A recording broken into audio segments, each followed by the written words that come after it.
Hello Year 10, this is today's lesson on organic chemistry review. We're going to look at some old past paper questions, going to give you a chance to try them out, and then once you've committed to an answer, going through, following the video and looking at the answers and seeing how you've done. So much of what we're looking at here does relate to the topic that was going on just before Christmas. I've thrown in one or two extra bits from earlier topics as well though. So what I would like to do is pause on each question as it comes up. I would then like you to answer on paper. I don't want you to continue the video until you've committed to that answer. And once you've committed to your answer and it's written down, then go ahead and review the answer. This is going to help you to see what you can be confident on, but it's also going to highlight where you might need to ask questions, and that's where you need to be proactive in getting that support. So let's start with question 1. Pause. Okay, so a question about hydrocarbons, and we've got information about 4 different hydrocarbons. There are 4 successive members of a homologous series. Now, a homologous series has the same functional group in common. These are terms that we've touched on, but we'll develop more in later topics. So we want to know the formula of hydrocarbon B. We've been given A, C, and D. So let's take a look at the information that's going to help us get there. If I consider A, where I have got 4 carbons, to get to the 10 hydrogens, I've doubled that number 4 and I've added 2. And you can see the 2 numbers from the hydrocarbon structure, C4H10. If I do the same for C, you can see I've got 6 carbons. I double it and add 2. I've got 14 hydrogens. And if I consider D, I've got 7 carbons, so I've got 7 times 2 plus 2, that's 16 hydrogens. So how can I put that into a workable formula? Well, the general formula for alkanes is Cn, where n is any number, H, 2n plus 2. And that's precisely what we've done with A, C, and D. So if I then take 5 as my number of carbons, and I double it and I add 2, I end up with 12 hydrogens, so the correct formula is C5H12. Next question, pause. Okay, so we're looking for the simplest ratio for hydrocarbon A, which at the moment has got a ratio of 4 to 10. Now the simplest ratio is the lowest possible whole numbers. Both of those are divisible by 2. So we can go to C2H5. That's something called the empirical formula that comes up in the maths topic later on. If I take a look at which hydrocarbon is a gas at room temperature, I'm considering which one has the lowest boiling point. So for that, I'm going to go for the shortest hydrocarbon chain, and that takes me to the correct answer, A. Next question, pause. So still on the same data, and I want to know which hydrocarbon is the most flammable. And we've also got a question here about when hydrocarbon combusts in air. And there's information you'll get on this one that will help you on a later question, so do pay attention. I'm actually going to help answer question D by going through all of the trends that you need to recall. So I'm looking at what happens as I increase the carbon chain length. As I increase the carbon chain length, the boiling point increases. And that's because we have got bigger molecules, greater surface area, so we've got stronger intermolecular forces. Forces between those molecules that you need to overcome to separate them, which is what you're doing when you boil. Now, I can also say that as you increase chain length, viscosity increases. That means it gets thicker, it gets gloopier. And again, you can make sense of that because bigger molecules have stronger forces between them, so they hold on together much more strongly. But if I look at volatility, that's how easily something becomes a gas, that decreases as chain length increases. So shorter molecules are more volatile. Now that makes sense. Their boiling point is lower, so less energy is needed to make them a gas. And the final one is that flammability also decreases as chain length increases. Now, when we put petrol in a car, it's liquid, but when we ignite it, it has vaporized to become a gas. So more volatile molecules are more flammable. What I'm hoping you can see here is the link between all of those trends. Now from there, we are able to see that the hydrocarbon that's most flammable is therefore A. It's the shortest of them. Moving on to E, which two substances are produced when a hydrocarbon completely combusts in air?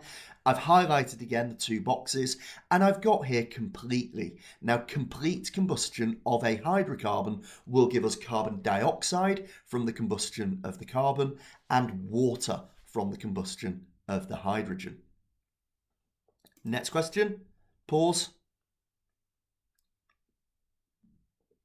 And again, I'm going to try to break this down so we can see clearly where the answer comes from. It's actually a relatively straightforward question. Which liquid has the greatest temperature range as a liquid? So it's essentially, what's the biggest difference from melting to boiling point? And I would be simply working out what the differences are. But I'm going to put them on a number line so we can see it clearly. If I take my methanol, it has a range of negative 94 to 65. That's a range of 159. If I take a look at ethanol, that's negative 118 to 78, a difference of 196, the biggest so far. If I look at propanol, negative 129 to 97, that's a 226 range, bigger again. Butanol, negative 189 to 118, 207. So actually, my biggest range is in propanol. Next question.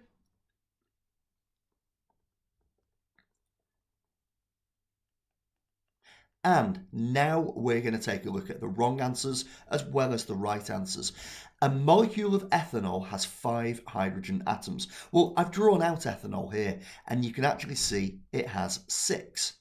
If I take a look next at methanol with the largest molecule, methanol has only got 1 carbon. With each of these, we went up as far as butanol. So methanol would be the smallest of the alcohols.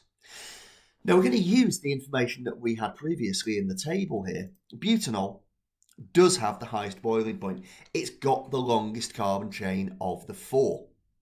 So for that reason, it's going to have stronger intermolecular forces, so more energy is needed to overcome them. Continuing with part C of this question.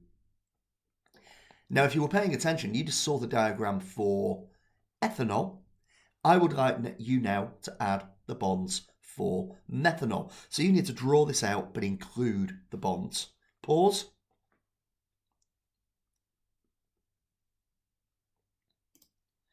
And here is the answer. It's a straight line. Doesn't have to be horizontal. We've got horizontal and vertical here. But it's a covalent bond, which is a shared pair of electrons, but we represent that with a solid line. Next question. Pause.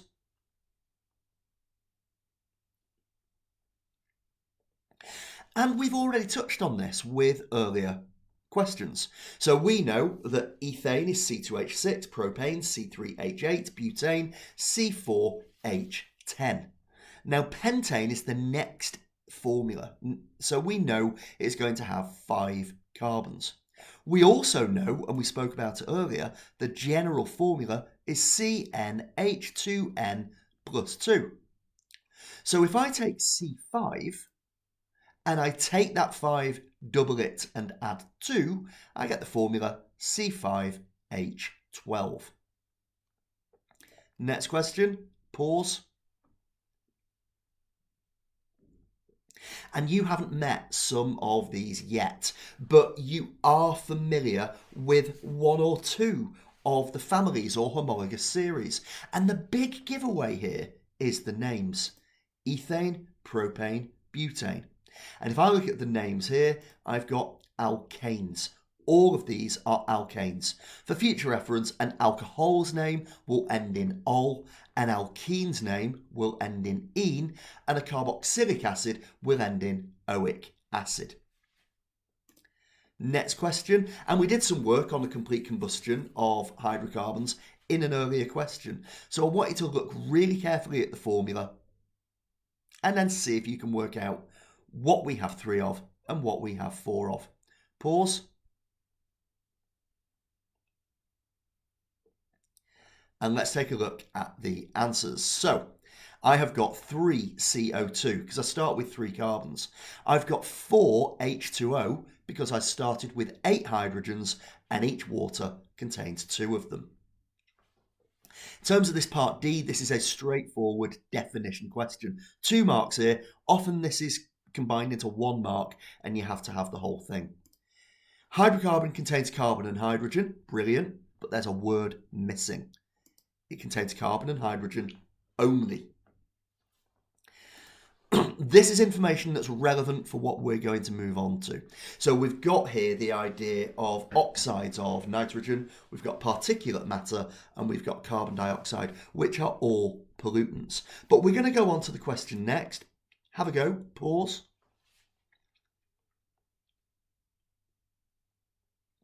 And let's see if we can break this down. Now, oxides of nitrogen. Nitrogen is present in the air.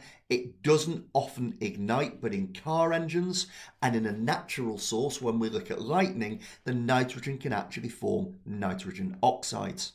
Nitrogen oxides will dissolve in rainwater and make them acidic, so it causes acid rain.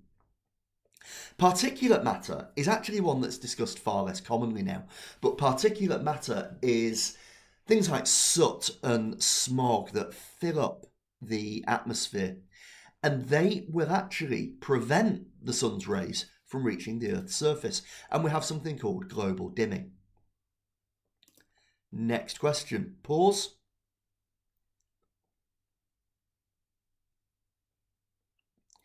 And on here, we have got some information about magnesium burning in oxygen, but this is actually a question that relates to your knowledge of bonding and bonding types. So magnesium, we can look at where it is on the periodic table. We can see it's in group 2. Group 2 are all metals.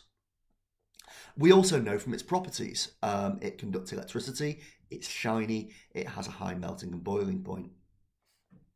Magnesium oxide, metal with a non-metal, we could go further and say that it's ionic, but from the options here, all we can say, oh, done the wrong one, is that it's a compound. I'll come to that one in a second.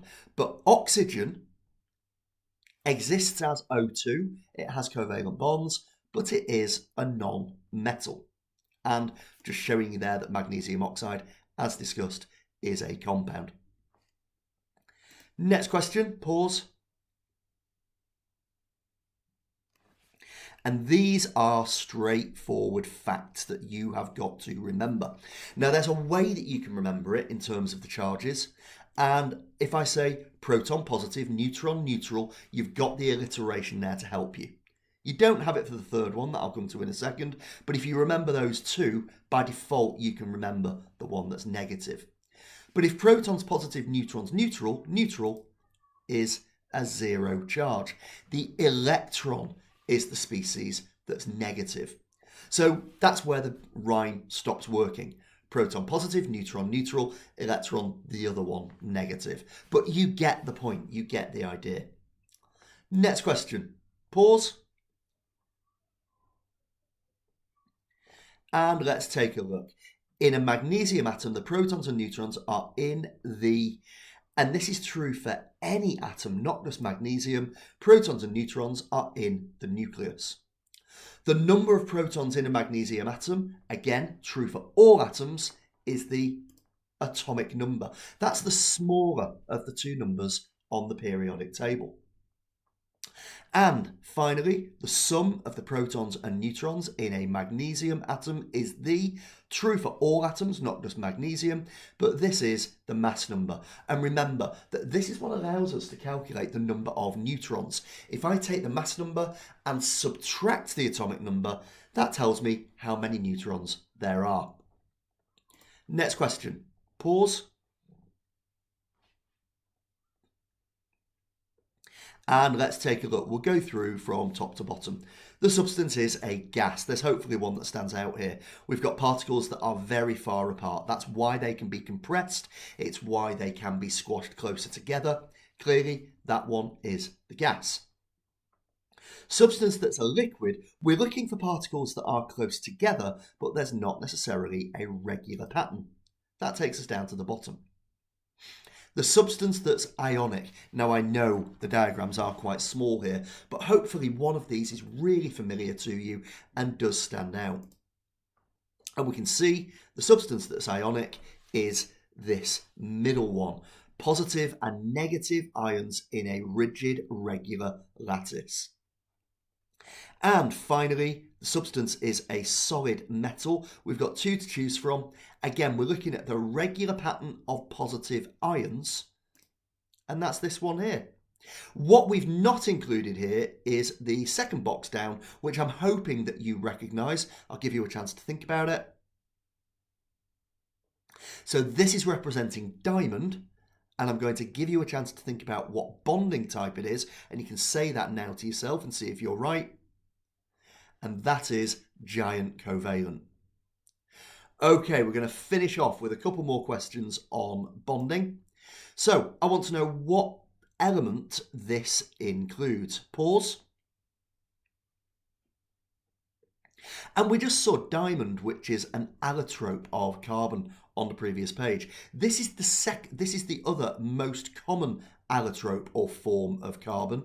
This is graphite. If you remember, it's got regular layers. Those layers have got delocalized electrons between them, which is something that might be important for later on.